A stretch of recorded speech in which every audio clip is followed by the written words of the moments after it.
Hello, my name's Michael Keneally, and this video is being taken at the ancient Irish sacred site of Dowth. It's one of three major sacred sites very close together, the others being Knowth and Newgrange. And each of these sites is orientated to special positions of the sun, because the ancient Irish people who lived here 5,000 years ago, who built these, indeed before the pyramids of Egypt were built, aligned themselves to the power of the sun. And so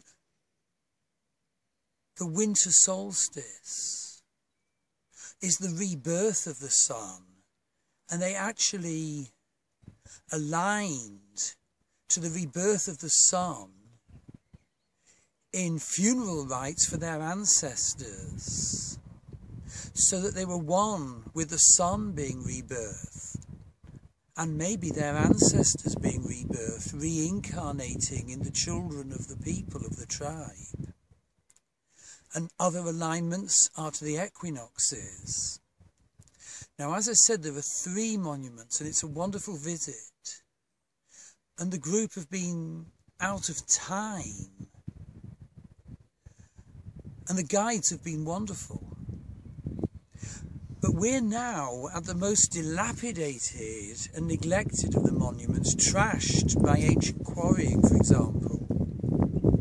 But the reason I'm filming this is partly because on the stone itself are 7 representations of star shapes. Now, no one can know for certain what these are, and indeed the camera won't pick them out easily. So there's one, and there's another, and there's another, and there's another, and there's a couple more there and there.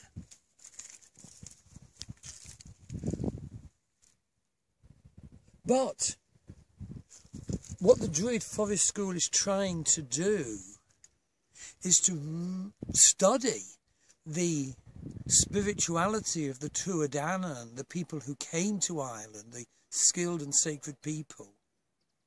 But they absorbed and had within them also this ancient spiritual bedrock that resides in these three monuments.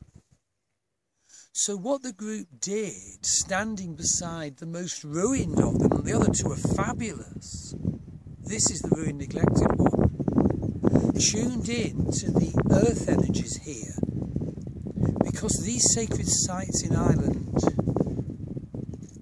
definitely have energies placed in them that you can feel. And the feeling we separately got was very, very similar. You know, one of strength and encouragement. And so I sincerely believe that placed in this once great mound was a sacred energy which the people could come to at times of festival, of giving each member of the people strength and giving them encouragement. This is the feeling we got. And just to the side of the monuments is the River Boyne, sacred to Boann. The name at one level means cow, at other level cow goddess, at other level earth mother. And the site was clearly picked out by these people. You know, an ancient glacial deposit sort of diverted the river into a great crescent. And the stones that were brought to these monuments were brought from miles away by boats, you know, by willow structure boats covered in animal hides, at great, great effort for people whose lifespans were half of ours, say 30 years lifespan at those times. And yet they worked together, and they brought stones the size of this from the seaside, down the sea and up the river. Equally at Newgrange, the fascia is lined with the most beautiful shining white quartz, radiating energy. And there are carvings at the front, for example, of the 4 seasons. And particularly in the case of Newgrange, of the equinox points. And there's a phallic stone which casts a shadow in the centre of that carving. So, you know, the passages of the tomb were the goddess, the phallic point was the god, and the ancient myths record the relationship of Boann and, well, in some versions, the Dagda. So there are deep ancient echoes in myth. It aligns with the great solar festivals, the solstices and the equinoxes. And also with the Druids Forest School, you can visit these sites. Not just these 3, but many, Carrowmore, Carrowkeel, Benbulben as well, others.